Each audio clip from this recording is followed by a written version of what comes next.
The face of an 18-year-old boy murdered at a London bus stop. But Stephen Lawrence came to symbolise the failings and racism of the Metropolitan Police.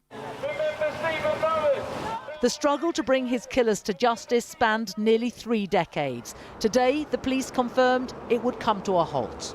The impact of Stephen's death is by far and away the single most important influence on police officers of my generation.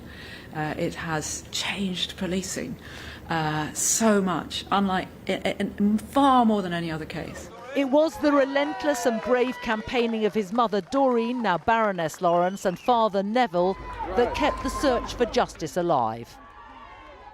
I am very sad that a line has now been drawn into the investigation, Doreen said today. Whilst the Metropolitan Police have given up, I never will.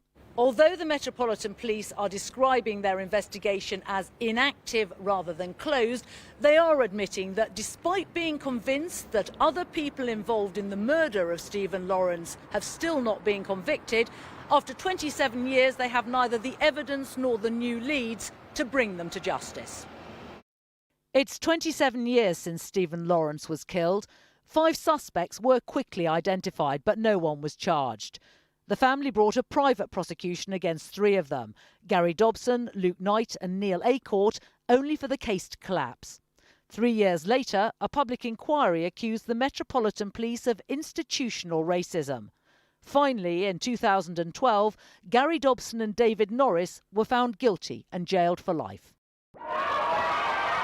Of the 5 main suspects, 3 were never convicted. Critics fear today's decision reflects a wider problem within the police.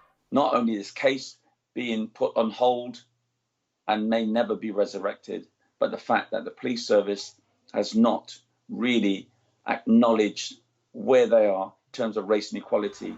Stephen's father said he was disappointed but not surprised at the decision to end his son's murder investigation. Juliet Bremner, ITV News.